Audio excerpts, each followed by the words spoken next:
Hola, saludos nuevamente.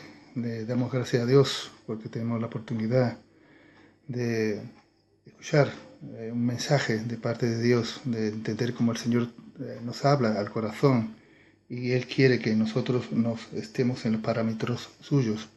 Hoy vamos a hablar de un tema importante y lo he titulado Encubrimientos y Confesiones. Los encubrimientos que resultan parte negativa, perjudiciales y caminos nefastos que luego traen terribles consecuencias. Y otras, por el contrario, actitudes positivas que nos debe el perdón, la misericordia y la restauración. Esas son las confesiones. Pero vamos a ir por partes. Vamos a hablar primeramente de los encubrimientos. Y para saber lo que es un encubrimiento, nos habla de que resulta que son actos realizados que impiden la dificultad de descubrir un delito. Para ello hay dos casos de encubrimiento y uno de ellos es la venganza. Y nos vamos a ir a Génesis 4:9 y vamos a ver una circunstancia a donde vamos a ver cómo un hecho está encubierto por una circunstancia que luego él cometió. Lo vamos a leer y dice así: y Jehová dijo a Caín, ¿dónde está Abel tu hermano? Y él respondió, no sé, ¿soy yo acaso guarda de mi hermano? Y es un hecho que sucedió entre dos hermanos y el detonante y la causa por la cual se llegó a esta situación fue una ofrenda con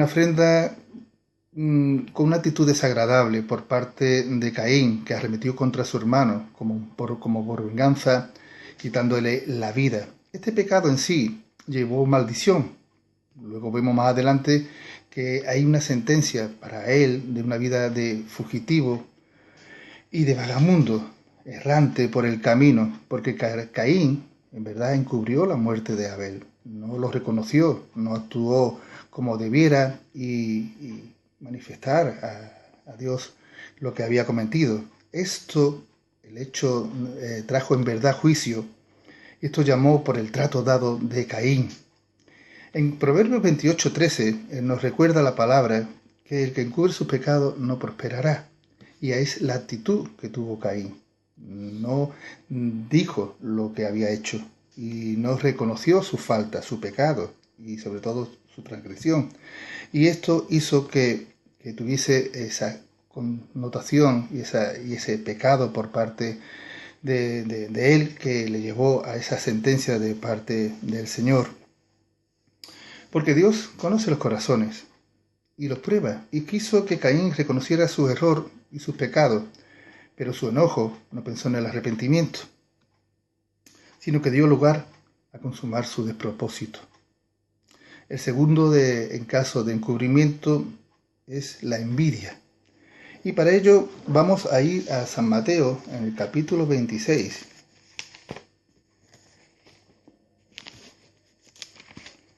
Versículos 3 y 4. Y vamos a ver un hecho de un encubrimiento en el cual el motivo al final fue deshacerse del maestro y fue a causa de la envidia.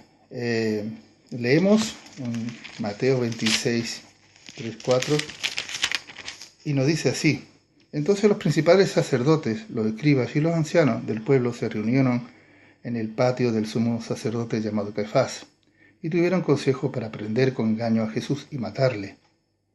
Pero decía, no durante la fiesta, para que no se haga alboroto en el pueblo.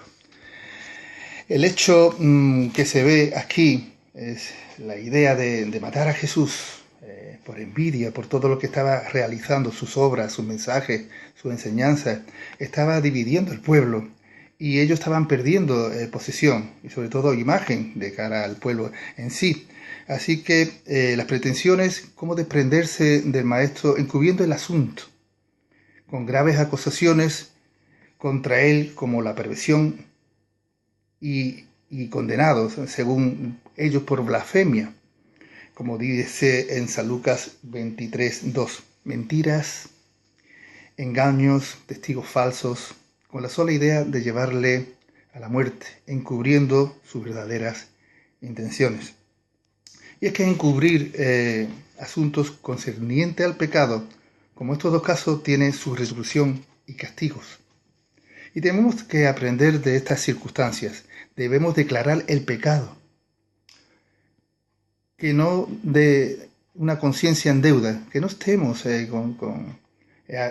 apresados en ocultar lo que hemos hecho, sino que libremente expongamos nuestros pecados al Señor, porque Él usará de grande misericordia para perdonarnos, deshacernos del pecado, del peso que nos tiene delante de Dios. Así evitaremos que nuestro enemigo nos acuse de reconocer que tales acciones recibiremos el favor y la atención de Dios, que no sea el miedo, ni la vergüenza ni la represalia en sí, obstáculos que impiden ser honestos y sinceros de alcanzar la paz. Así que tengamos en cuenta que cuando hayamos cometido alguna falta y eso nos lleve a tener ese pesar, nosotros no nos quedemos con ese peso del pecado, sino que rápidamente confesemos nuestros pecados, porque eso nos llevará a tener paz con Dios y con los hombres.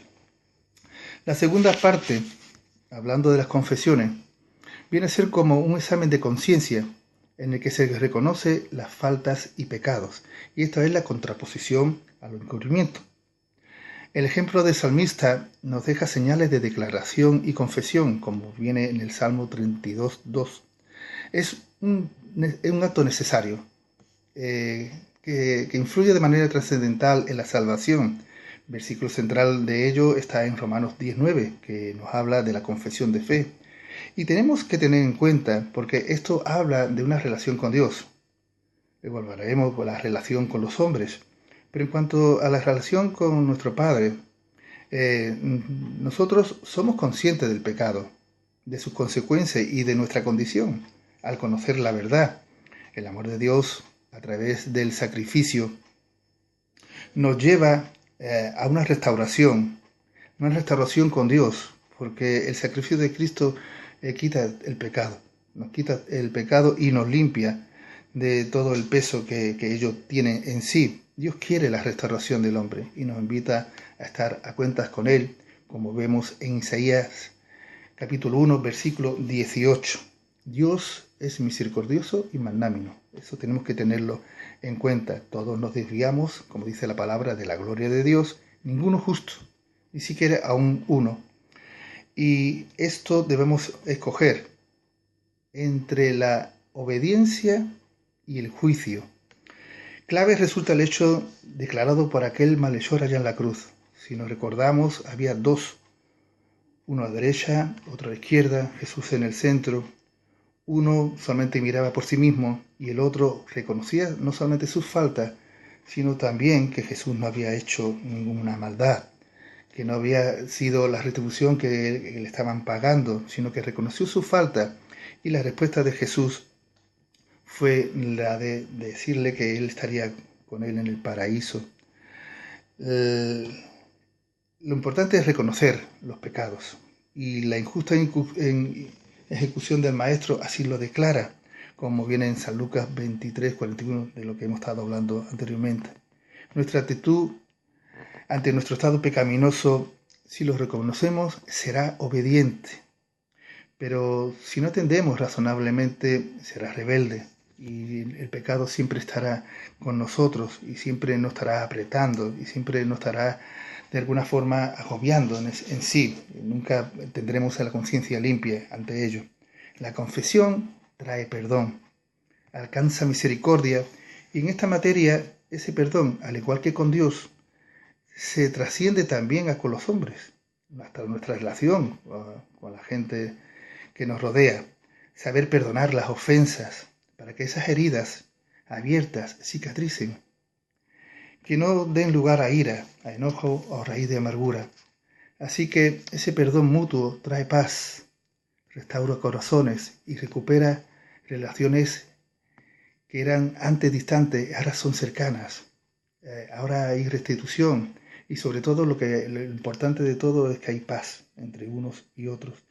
Un perdón que alcanzamos en la cruz. Recuerden que Jesús murió por todos, y que tenemos la oportunidad de llegarnos al Padre si nos arrepentimos, Si actuamos en consecuencia y aceptamos que nuestro estado pecaminoso, nuestra naturaleza pecaminosa, nos separa de Dios, necesitamos volver a Él a través del arrepentimiento. Debemos reconocer nuestras faltas, debemos reconocer nuestros pecados y que Dios nos perdone, porque la sangre de Cristo nos limpia de todo pecado, nos hace libres en sí. Así que un perdón que alcanzamos en la cruz y que unifica criterios y nos lleva a la unidad, que es lo que Jesús vino a declarar al Padre en esa oración, como Él y el Padre eran uno, todos uno en unidad. Sepamos enmendar nuestras faltas con nuestras más sinceras disculpas y perdón. Es cuando la reconciliación es el resultado de un buen hacer. Por eso la regla de oro marca un principio en el cual nos dice que todo lo que quieran que hagamos con los hombres, también nosotros lo hagamos con ellos. Y también es bueno entender que eso nos libera de las presiones del pecado, que nos separa del amor de Dios. Y tenemos que entender que nuestra relación con Dios, como también nuestra relación con los hombres, es un mandato en el cual está establecido los 10 mandamientos. Amar a Dios sobre todas las cosas y a tu prójimo como a ti mismo. Así que en este tema de encubrimientos y pecados, que cuando tengamos ese fallo, esa falta, o ese decaimiento por haber cometido falta o pecado, que vayamos rápidamente a papá. Que no nos olvidemos que Dios nos perdona si nuestro corazón realmente acepta de bien grado que hemos fallado, porque Dios nos es misericordioso. Y si lo encubrimos, pues estamos como en rebeldía, estamos en contra de los propósitos de Dios y la paz no nos alcanza.